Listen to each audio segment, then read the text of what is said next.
নবম pay scale নিয়ে আসতে চলেছে এক বিরাট পরিবর্তন। সরকারি চাকরিজীবীদের সুখবর বিস্তারিত ভিডিওতে। Breaking news. আজ সন্ধ্যায় একসাথে প্রকাশ হচ্ছে নতুন বেতন তালিকা ও নবম জাতীয় পে স্কেলের গ্যাজেট। প্রধান উপদেষ্টা নিজেই এই গ্যাজেট ও পূর্ণাঙ্গ বেতন কাঠামো প্রকাশ করবেন বলে নিশ্চিত হওয়া গেছে।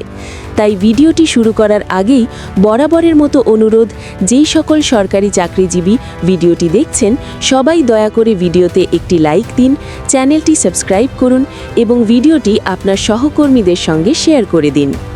সরকারি চাকরিজীবীদের জন্য আজ আসছে বহুদিনের প্রতীক্ষিত সেই ঘোষণা। আজ সন্ধ্যায় একযোগে নবম জাতীয় পে স্কেলের গ্যাজেট এবং নতুন পূর্ণাঙ্গ বেতন তালিকা প্রকাশ করবেন প্রধান উপদেষ্টা ডক্টর মোহাম্মদ ইউনূস। প্রধান উপদেষ্টার কার্যালয় সূত্রে এই তথ্য নিশ্চিত করা হয়েছে। দীর্ঘ সময় ধরে চলা আলোচনা, আন্দোলন, দেন দরবার এবং অনিশ্চয়তার পর আজকের এই সিদ্ধান্তকে সরকারি চাকরিজীবীদের জন্য একটি ঐতিহাসিক মুহূর্ত হিসেবে দেখছেন সংশ্লিষ্টরা। কেন আজকের ঘোষণা এত গুরুত্বপূর্ণ? নবম পে স্কেল নিয়ে গত কয়েক মাস ধরে সরকারি কর্মচারীদের মধ্যে ব্যাপক উদ্বেগ ও অপেক্ষা তৈরি হয়েছিল। পে কমিশন গঠন, খসড়া প্রতিবেদন জমা, সচিব পর্যায়ের বৈঠক, কর্মচারী সমাবেশ ও আল্টিমেটামের মধ্য দিয়ে বিষয়টি জাতীয় আলোচনার কেন্দ্রে উঠে আসে। বিশ্লেষকদের মতে আজ একসাথে বেতন তালিকা ও গ্যাজেট প্রকাশের সিদ্ধান্ত সরকারের চূড়ান্ত ও দৃঢ় অবস্থানেরই প্রতিফলন। আজকের প্রক্রিয়া কিভাবে সম্পন্ন হচ্ছে? সংশ্লিষ্ট সূত্র জানিয়েছে, আজ বিকেল থেকেই প্রধান উপদেষ্টার কার্যালয়ে প্রশাসনিক ও আইনগত প্রক্রিয়ার শেষ ধাপ সম্পন্ন করা হচ্ছে। পে কমিশনের চূড়ান্ত সুপারিশ, অর্থ বিভাগের মতামত এবং জনপ্রশাসন মন্ত্রণালয়ের যাচাই শেষে গ্যাজেট ও বেতন তালিকা প্রস্তুত করা হয়েছে। সন্ধ্যায় প্রধান উপদেষ্টার স্বাক্ষরের পরই তা আনুষ্ঠানিকভাবে প্রকাশ করা হবে। নতুন বেতন তালিকার প্রধান বৈশিষ্ট্য। আজ প্রকাশিত হতে যাওয়া নতুন বেতন কাঠামোতে কয়েকটি গুরুত্বপূর্ণ দিক স্পষ্টভাবে তুলে ধরা হয়েছে। নবম পে স্কেলে গ্রেড কাঠামোর পুনর্বিন্যাস, সর্বনিম্ন ও সর্বোচ্চ বেতনের মধ্যে 1:4 অনুপাত বজায় রাখা, নিম্ন ও মধ্যম গ্রেডে তুলনামূলকভাবে বেশি সুবিধা, দীর্ঘদিনের বেতন বৈষম্য কমানোর উদ্যোগ, ভবিষ্যতে ভাতা কাঠামো সমন্বয়ের সুযোগ রেখে নীতিগত নির্দেশনা। সরকারের দাবি, এই বেতন তালিকা বর্তমান মূল্যস্ফীতি, জীবনযাত্রার ব্যয় এবং দেশের সামগ্রিক অর্থনৈতিক সক্ষমতা বিবেচনায় নিয়েই চূড়ান্ত করা হয়েছে। যারা এখনও ভিডিওটি দেখছেন তারা দ্রুত চ্যানেলটি সাবস্ক্রাইব করে সঙ্গে থাকুন। প্রধান উপদেষ্টার অবস্থান। প্রধান উপদেষ্টা ডক্টর মোহাম্মদ ইউনূস একাধিকবার বলেছেন, সরকারি চাকরিজীবীরাই রাষ্ট্র পরিচালনার মূল শক্তি।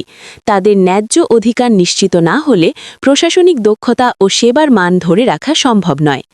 আজ সন্ধ্যার ঘোষণার মাধ্যমে সরকার সেই প্রতিশ্রুতি বাস্তবায়নের পথে একটি বড় পদক্ষেপ নিতে যাচ্ছে বলে মনে করছেন সংশ্লিষ্ট মহল। পে কমিশনের বক্তব্য।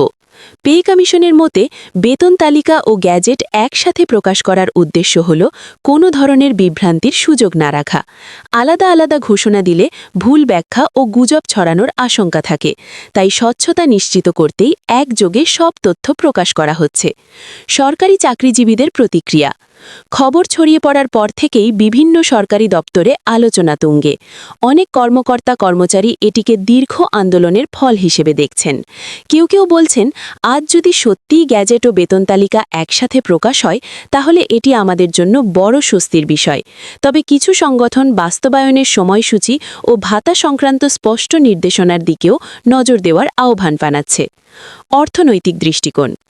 অর্থনীতিবিদদের মতে নবম পে স্কেল কার্যকর হলে সরকারের ব্যয় বাড়বে, এটি সত্য। তবে একই সঙ্গে সরকারি চাকরিজীবীদের ক্রয় ক্ষমতা বাড়লে বাজারে চাহিদা বৃদ্ধি পাবে, যা সামগ্রিক অর্থনীতিতে গতি আনতে পারে। এজন্য বাজেট ব্যবস্থাপনা ও রাজস্ব সংগ্রহে সরকারকে আরও সতর্ক হতে হবে। সামনে কি হতে পারে? আজ সন্ধ্যার ঘোষণার পরপরই সরকারি ওয়েবসাইটে গ্যাজেট প্রকাশ, দপ্তরগুলোতে বেতন তালিকা পাঠানো এবং কার্যকর হওয়ার সময়সূচি স্পষ্ট করা হবে বলে জানা গেছে। সরকারের লক্ষ্য, এবার যেন আর কোনো বিলম্ব না হয় এবং দ্রুত বাস্তবায়ন শুরু করা যায়। সব মিলিয়ে আজ সন্ধ্যায় নবম পে স্কেলের গ্যাজেট ও নতুন বেতন তালিকা একসাথে প্রকাশের সিদ্ধান্ত সরকারি চাকরিজীবীদের জন্য একটি বড় পরিবর্তনের ইঙ্গিত দিচ্ছে। এখন সবার নজর প্রধান উপদেষ্টার সন্ধ্যার ঘোষণার দিকেই, যেখান থেকে আনুষ্ঠানিকভাবে শুরু হতে যাচ্ছে নবম পে স্কেলের নতুন অধ্যায়। এই ছিল আজকের আপডেট। নবম পে স্কেল নিয়ে আরও সর্বশেষ খবর পেতে অবশ্যই লাইক, কমেন্ট ও সাবস্ক্রাইব করে আমাদের সঙ্গে থাকুন।